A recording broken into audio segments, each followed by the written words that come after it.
Hello, Packers fans, and welcome into PackersNews.com. I'm Cassidy Hill, joined by Pete Doherty.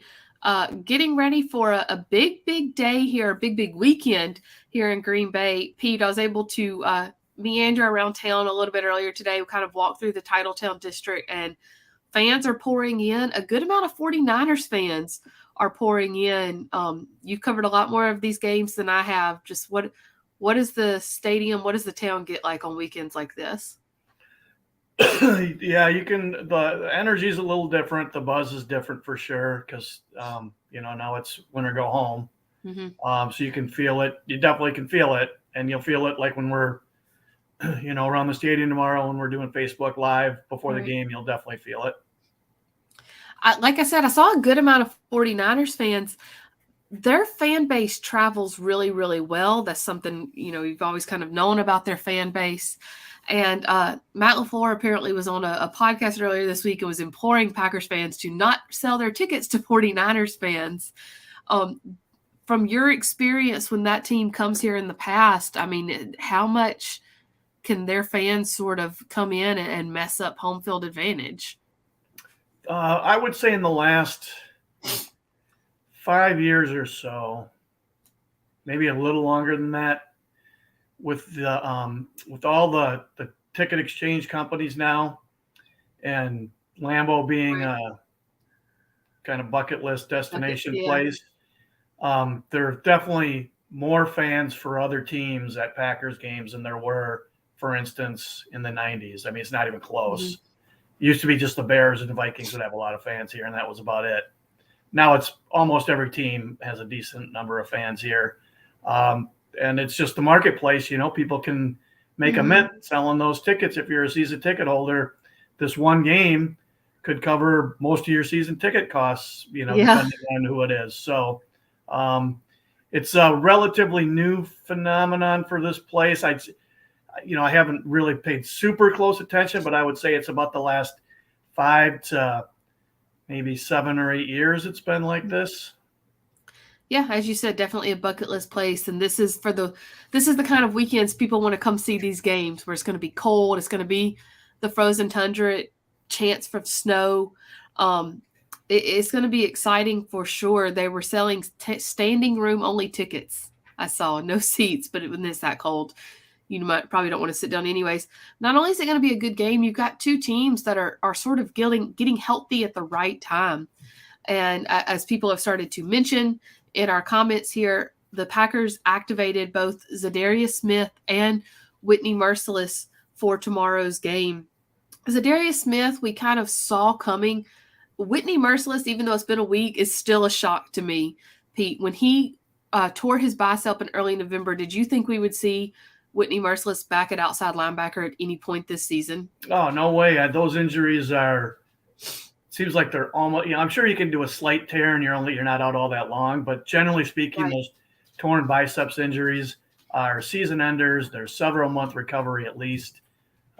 So yeah, it's really shocking that he came back. I just assumed he was done and he was wherever he lives in the off season. I just assumed that's where he was for the past couple months, and lo and behold, there you are out at practice. Was that last week? And there he was. Last week, yeah. Yeah. Whitney came here from the Texans, obviously, and then Za'Darius Smith, I think Matt LaFleur pointed out, has played 18 snaps in this defense. So these are two guys that are incredibly talented and experienced, but have not been around this team and on the field with this team a ton this season. What is the risk you have in putting them back in there in a playoff game? Does their talent outweigh possibly upsetting the apple cart in the chemistry? Yeah, and especially with the way they will, I'm assuming will use Za'Darius Smith.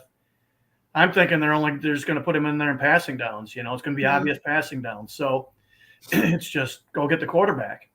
So that's their whole game plan for him is go. Well, I would think. I don't know this for a fact. Maybe they'll play him, much more than I'm guessing. But my guess is, yeah, he'll just be out there on third downs and second and 18s and stuff like that. Right. So yeah, just tell him to go. Basically, within, I'm sure there's still certain technique things and assignments he's got to worry about. But it's basically just go get the quarterback. Mercilus, I'm assuming he'll just be, a rotational player. And he did get a few games in, a couple months ago. And actually, he made his bones in the NFL's. He was, more a pass rush type guy. But, he's older now, not quite as dynamic as he used to be. And he played the run pretty well when he was before he got hurt with the Packers. So he's a guy who could come in and maybe help hold that edge and give Preston Smith or Rashawn Gary a series off or a few snaps off here and there. You mentioned coming in and holding the edge. That seems key against this team. This 49ers team can perhaps run the ball better than very few other teams in the league, in my opinion, can run the ball better than them. And it's because they take such advantage of the edge. And while we're saying this, if you have any questions, go ahead and feel free to drop them in the comments. Pete and I'll get to them here in a minute. Pete, you've got to apparently be more positive, according to Jim here. I don't know if you can see this comment. Yeah, I saw that. I was trying to think of what I was negative about. But I know. Poor Pete. Poor Jim. But like you said, that got to be able to come in and hold the edge. I mean, does this Packers run defense, have they done enough in recent weeks to make you think that they can come in and stop an RPO-heavy offense that is just gashing people with Deebo Samuel, running behind George Kittle, Kyle Juszczyk, some of the better blockers in the league as well? Well, they did it against the Vikings just a few weeks ago, but there's a bad quarterback out there, so that helped. Right. They did it in the middle of the season against several teams. They also had their really bad games, most notably Cleveland about a month ago. So, they have done it, but that doesn't mean they haven't done it consistently. And that doesn't mean that just because they have done it well, doesn't mean they'll do it well this week, because they've also had their really bad moments. So it's, I'm sure they've been emphasizing it like crazy. That makes me, I just have a suspicion they're going to do okay. But the Niners are a really good running team. And like you said, I mean, that Deebo Samuel, and he is good, and he creates problems because you put him out, you send out three wides, Juszczyk and Kittle. That's the five skill guys you put in the field. That's three receivers. You want to play, a defensive coordinator is going to want to play nickel against that. Right. Well, you play nickel, you put Samuel in the backfield with Juszczyk, and because Juszczyk and Kittle are really complete players and they're both really good blockers too, all of a sudden you've got a run-heavy personnel group. And if you have nickel out there, because you don't know where Samuel's going to line up, all of a sudden you have nickel out there against that. Now you're at a mismatch, and so that's what makes playing them so tough with the way they've been using Samuel, and that's what it's just going to be a really interesting game, because the 49ers need to run the ball well to set up everything else, to make life easier for Garoppolo, to keep Aaron Rodgers off the field, all that stuff. And if the Packers hold up well, that'll take them a long way towards winning this game. And I think that's what not concerns me, but it's what I would think if for some reason, and I'm sorry, Jim, I'm not trying to be negative like Pete. I'm not trying to be negative Nancy, negative Pete. But if the Packers were to lose, I think it would be because, like, when they have done well against the run, they knew that was really all that offense had. When you have an offense that's more balanced, they can't seem to shut down one versus the other. And I'm not saying that the 49ers are world beaters through the air. They let Garoppolo dink and dunk, but they know that that's what he does well. They do it off of RPO. They do it off of play action. And so your eyes are always going everywhere. Your eyes are all over the field, and that's when guys can get caught sort of flat-footed and turned around. So, as Preston Smith said, we have to know where Deebo Samuel is at all times. But, I mean, is it not safe to say that there are other parts of this 49ers offense that can still hurt you? Oh, yeah. Kittle was really hurt 2 years ago when they lost twice to the 49ers. Kittle killed them. Right. Samuel's also a really good receiver besides being a good runner. I just watched. It's technically his position is as a receiver. It is technically, and he's average. I didn't realize this till looking at the stats yesterday. He's leading the league in average per catch. That's a dynamic, explosive player. I went back and watched the first time these teams met a couple nights ago. I watched it, and the Packers really, they definitely outplayed the 49ers that night, but they gave up a long kickoff return at the end of the half that set up a touchdown for the 49ers. I'm trying to think. There was something else that they did really poorly that you normally don't see, and all of a sudden the 49ers are in this game. Kenny Clark was dominant, right. Stopping the run. He really he kept pushing Alex Mack at center. He kept pushing him into the backfield. So if he has that kind of game, that'll really help the Packers run. And Smith had a really good game holding the edge, but the Niners fell behind, so they didn't run it that much. Mm-hmm. Let's go to the Packers running game. There's several questions here in a row about that, so we're just going to kind of address it with all of them.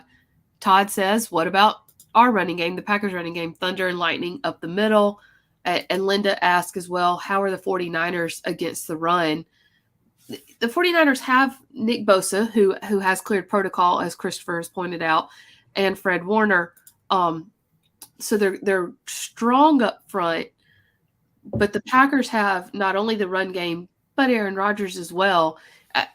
Is that enough to overcome the Packers defense possibly getting gashed by the 49ers run game? Well, the Packers want to do the same thing. Obviously, they got the better quarterback, but they're going to want to run the ball too. I just read, it was either this morning or yesterday, I didn't realize this, that the 49ers run defense, somewhere in the middle of the season, they moved Arik Armstead. They had been playing him a lot at end, and they moved him back inside.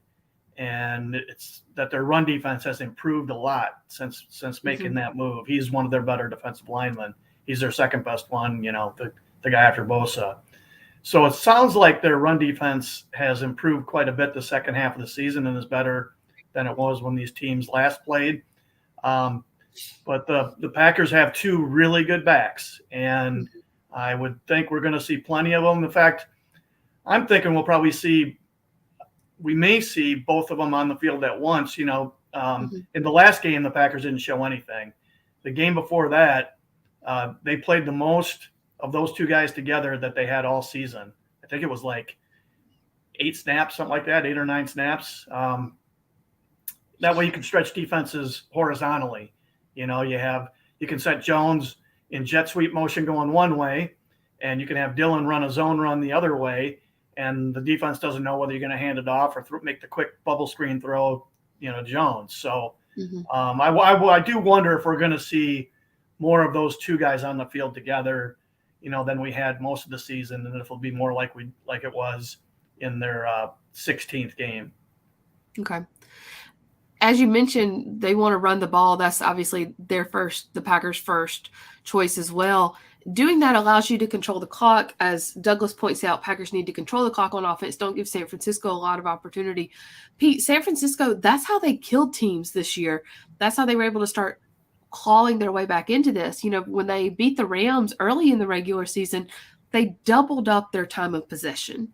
And then twice this year, they had opening drives of 20-plus plays and 10-plus minutes off of the clock. They just kill you by sitting on the ball. And so all of that to ask you this off of Douglas's question. Let's say you win the toss. Do you take the ball first? And how long do you lean on the running game, hoping to milk the clock versus trying to put up points? Yeah, if you're the 49ers, I would. And if I'm the Packers, and, I've got to go back and look this up. I feel like I remember reading a paper or a story about this where the analytics say, and it seems counterintuitive, that if you win the tip and if you defer, you actually get more possessions because you get that. Because you can double up at the end of the half. Right. So you get the extra possession that way. So that's why most teams do that. And LaFleur has always done it. But if I were him, I would seriously consider taking the ball and just trying to ram it down their throat and get up 7-0. And your defense is always better when you're playing from ahead. So I would seriously consider taking the ball if I were the Packers. And if I were the Niners, I would definitely take the ball. Yeah, exactly. They love having it.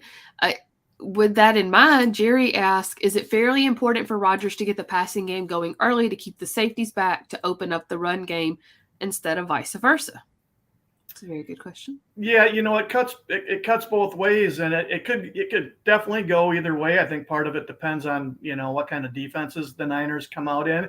if they're coming out as you think, which I'm thinking they will too, is that they think the Packers are going to run the ball and they're going to want to get an extra guy up to stop the run, then yeah, you definitely put it up in the air and try to hit them early. In fact, that's what the Packers did in that first meeting. They hit MVS on a 40-yard play or so where there was single safety coverage, and it was probably their third or fourth play on offense in that game. So it's definitely a possibility. The Niners will have something to say about that by, what kind of defenses they come out in, because Rodgers will change the plays at the line of scrimmage. Yeah, yes, he will, with pleasure. With that in mind, speaking of MVS, Randy asked, do you think MVS will be back in time for the NFC Championship game?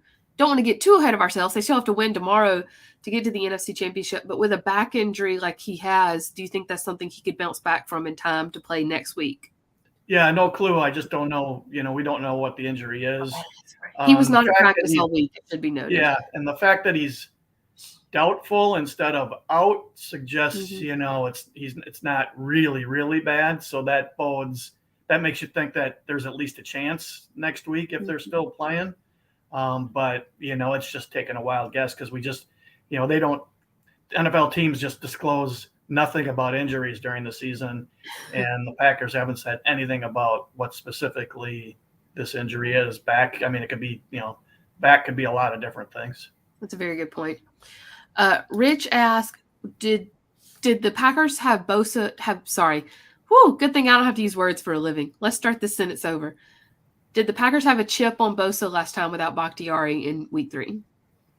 Yes, they did. They did a fair amount. And Bakhtiari's missed so much football. If he does play, I don't know if they'll have to do at least some of that, although he looked pretty good against Detroit, but only one practice this week and limited. I don't know. Do you think he's playing? I think he'll be available. Do you think so he'll be in uniform? Do you think he'll start the game? No. I kind of have to. I got to agree. When guys don't practice, Thursday was, if it was regular season, Thursday was Friday. Yeah. When guys don't practice in that last practice of the week, they usually don't play. But this could be a special case, so we don't know. But I'm with you on that one. Right. I think he's there if needed, but I don't think he starts. So We'll see. Brett asked, how much do you, speaking of guys that may play or not play, how much do you think Alexander will play since he hasn't played since week 4? Before you answer, I'm going to add this. Watching him at practice of all of the injured players, he looks the most ready. That being said, he hasn't played since week 4. Pete, how much would you feel comfortable playing him? He had a shoulder injury, so it's not his legs. So he was able to do a lot of, running and footwork stuff, I would assume, for the last, couple months probably. And, he was doing scout team offense. That would have kept him running and, helped him get into football shape, better, something closer to football shape.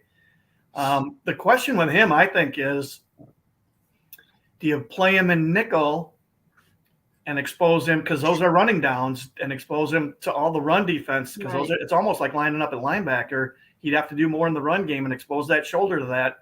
I just my guess is, just guessing, that they wouldn't do that, and that they'll play him in the dime, which will be on obvious passing downs.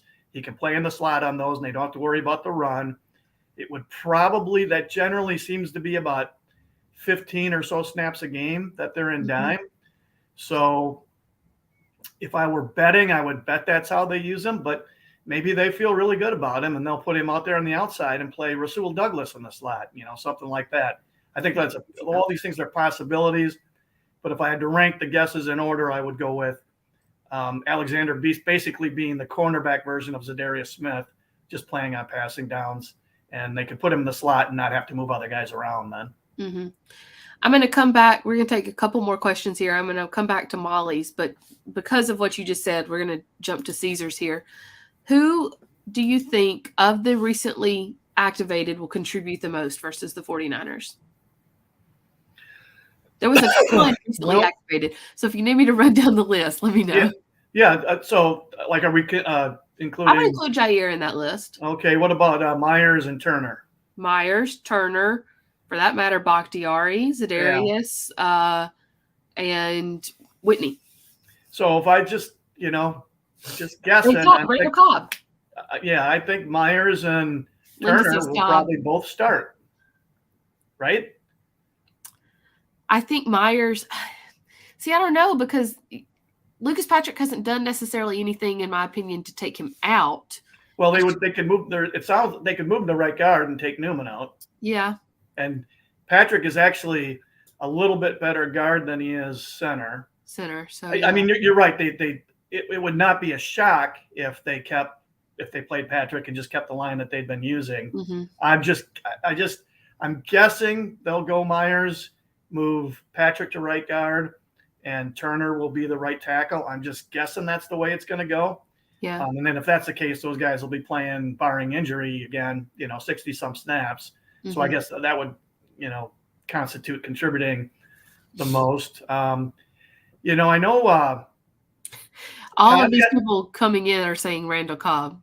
He's got a good chemistry with Rodgers and all that, but you play him a lot. You're taking Lazard off the field. Now, the one thing that does open up, you would have been taking him off the field. I guess the thing that opens things up for Cobb is that Valdez-Scantling's not going to play. Right. So now you just play Lazard at the 2 and put Cobb in the slot. So he probably will get a fair amount of snaps. So I don't know. He wouldn't play as much as those linemen because they would rotate the receivers through more. But he would also be out there a lot. And then the other guys would just be special package players from that, as my best guess, talking about Alexander and Zadarius Smith. And I would think Cobb would have contributed on special teams if not for the fact that David Moore will be back. I think he only really had one game as a returner, but he looked really, really good in that game. Well, he looked comfortable. The big thing that I thought he looked good relative to what they had. Yeah. And he looked just comfortable catching the ball on punts, which, yes, I mean, we talked about this numerous times now. At this point, they're just, it's just don't lose the game on special teams. Like they were up 17-0 in that first game against the Niners.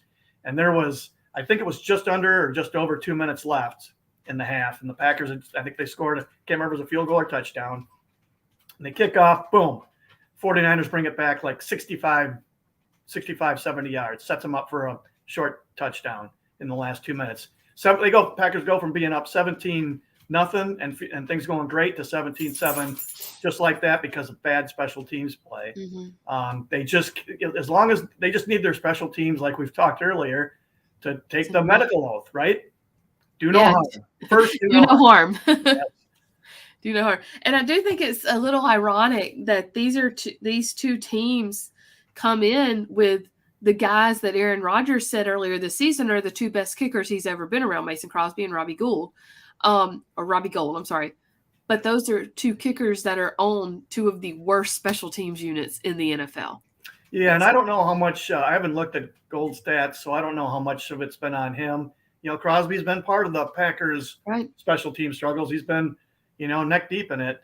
But Gould's really good and clutch, and there's not going to be much in the cold. Yeah, there's not going to be that much advantage because that guy kicked in Chicago, which is probably even harder and worse than kicking up here for I don't know how many years he was the kicker down there. And even I don't realize they're not playing at Candlestick anymore, so they're not on the Bay, but it can get pretty windy out there in San Francisco and a lot of things to deal with. And Gould's just a really clutch kicker who's kicked outdoors in bad weather his entire career. Right. We're going to take one more question here with Pete. Don't go anywhere, though. We do have another segment of our Facebook Live today, so don't go anywhere. But last question here for Pete. Molly was saying, I think it's important for the Packers to get off to a fast start to force the 49ers to throw the ball. I'm worried we may be flat-footed as we have players coming back and coming off a bye. Is that a concern? I think that's a very legitimate question that we have not really discussed. You want that first-round bye in theory, but you also ended the regular season against Detroit. Your starters didn't play the second half. Then you had the bye. Is there any worry of rust? A little bit, sure. You think back to the 2010 Packers. They had to win their last game to get in the playoffs, just like the Niners. And then they had to win a wild card game, just like the Niners. And the Packers they built a momentum and a rhythm, and they kept winning, and they played better and better each of those weeks. So that's not that unusual in the NFL. I think wasn't Tampa was a fairly low seed last year, I think, and did the same thing. So it's a potential concern, and I agree completely. That's why I'm thinking take the ball, get up on the Packers want to get up on these guys. They'll make life so much easier for their defense. They want to put the ball in the game in Garoppolo's hands. And Garoppolo's it's not like he's a bad quarterback. I mean, he's pretty decent, right? But he'll throw a couple balls a game that can be intercepted, and the more he's got to do, the less effective he is. And it would help the Packers a lot to get up and get the Niners at least a little out of the run game. Now, Shanahan's probably not going to concede on that until they're fairly, if they were ever fairly far behind. In the first half, I think even if they're down 2 scores, he'll probably keep running it. Yeah, I would say midway through the third. Yeah, he would hold on to it till then. Yeah.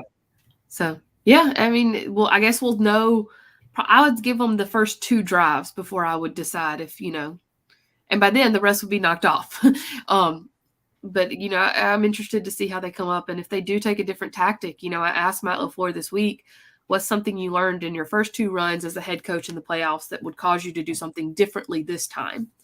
And he said, in a way, the only thing he would do different is to not do anything different, to stay consistent with the same things that helped you win during the regular season. So does that mean he changes his tactic at the beginning of the game? He would seem to say no, but at the same time, that would definitely suggest no. Yeah, right. But in the back of your mind, you still know it's the playoffs. You still know. So we are going to let Pete say adios, and thank you very much, Pete. Go enjoy the rest of your Saturday, I guess is what it is. We will see you out at Lambeau Field tomorrow for our pregame live with Pete. And stay tuned to join me. I'm going to let Pete say bye, Pete. Bye-bye. Thanks, Cassidy. Bye. I was joined earlier this week by Laura Britt. She covers the San Francisco 49ers for NBC Sports Bay Area, and was lucky enough to have her join me for a pretty lengthy and long conversation. And you can catch that full conversation on the USA Today Wisconsin YouTube page or through PackersNews.com. That story is on PackersNews.com and has been shared on our social media as well. But I wanted to share a clip of that conversation with you all just to kind of hear a little bit about this game from the 49ers perspective. So here is our conversation earlier this week with Laura Britt. We will be dealing with a high of 22, a low of 5, and 50% chance of snow. Oh, yeah. I lived in Chicago for 5 years, so I know all about it. That's a good point. And to that point, Jimmy Garoppolo actually said yesterday we were able to join the 49ers Zoom. He said, I grew up playing in this weather. He grew up in Chicago. He's like, I'm used to it. So he knows this game is going to go to the ground. That's what happens when it gets cold. It's harder to throw the ball. It doesn't travel as well. But let's say, just for hypothetical sake, that this game does end up in the air, and that would hurt probably both teams, I would say, because Packers, even with Aaron Rodgers, have a 1-2 punch with Aaron Jones and A.J. Dillon that is brutal. But let's say it does go to the air. Like you mentioned earlier, Aaron Rodgers to Davante Adams played a huge factor in that Week 3 win for the Packers against the 49ers. They like to take advantage of the sidelines and down the edge. Do the 49ers have a secondary that you would trust to shut down that attack? I think that's a great point to bring up, because the 49ers secondary has been banged up for a lot of the season, but they got Emmanuel Mosley back. They've got rookie Ambry Thomas, who's been tested and proven. And so those 2 players look to be the starters. And Ambry Thomas has made a difference for the Niners in clutch moments to shut down games and give the Niners the victory. So it's a tall task. You can't shut down Davante Adams. You can't. It's like Deebo Samuel. You can do your best and try. Inevitably, Davante Adams is going to get catches. He's going to make big plays. You've got to try and pressure Aaron Rodgers. You've got to try your best as a defense, if you're the 49ers, not to show your cards. to Aaron Rodgers. He will try and snap the ball as late as possible to see if the defense will show him anything. I think that's a big focus for the 49ers defense. DeMeco Ryans, the defensive coordinator in his first year as the defensive coordinator for the Niners when Robert Saleh left to be the head coach of the Jets. So he's done a great job evolving into that role. And he was on, his play calling was on, DeMeco Ryans was on full display in that Cowboys game. But I think the Niners have a lot of trust in Emmanuel Moseley and in Ambry Thomas. They're going to be key in this game, but the reality is there's not really any shutting down Davante Adams. He's going to make plays. Aaron Rodgers loves to get the ball to him. You understand why. Who wouldn't? If you got Davante Adams, get him the ball. And that's how the 49ers feel about Deebo Samuel. And you look at this becoming a tough physical game, to kind of go back to one of your other questions. No guy wants to bring down Deebo Samuel. Mm-hmm. Nobody wants to bring down George Kittle. These guys look for contact. And so if I'm a Packers fan, I think that's something to watch in this game. Is Deebo Samuel is really tough. George Kittle is really tough. George Kittle might be listed as a tight end, but you know what he prides himself on? He prides himself on blocking for his team. Pancakes, right? That's all he cares about. You might look at the stats from this year for George Kittle and go, where has he been? Well, the reason Deebo Samuel's stats are so padded is because he's had George Kittle, Kyle Juszczyk, guys blocking for him. And the emergence of Brandon Ayuk has been a big part of this 49ers team. And that had not happened in the week 3 game. There are really a lot of elements at play here, and week 3 feels like a lifetime ago. I mean, it was, we've gone through 50 COVID different protocols since then. Yeah. But different worlds. Yeah, exactly. These teams are both so different in the Packers and the 49ers since they faced in week 3. But there are a lot of different elements at play for the Niners and now who their identity is as a team. And it's all about Elijah Mitchell, the running back. It's all about Deebo Samuel. It's all about tough physical football. It's about the emergence of guys that they weren't expecting, including Ambry Thomas and Brandon Ayuk. Thank you so much to Laura for joining us for that conversation earlier this week, breaking down the Packers versus the 49ers. As I said, you can catch that full conversation. It was about 25 minutes long. You can catch the full conversation on the USA Today Wisconsin YouTube page or PackersNews.com. A little bit of news as we sign off here. First of all, I misspoke earlier. I'm sorry. David Moore was not activated from the practice squad to the active squad for this game, so it should be Amari Rodgers, Randall Cobb, or Chandon Sullivan as a returner. It will not be David Moore. Apologies for that misspoke. The 49ers did clear Nick Bosa from concussion protocol, in case you missed that, so he will play tomorrow. Stay tuned to PackersNews.com for full coverage as the Packers get ready to take on the 49ers in the NFC Divisional Playoff round. Thanks, guys.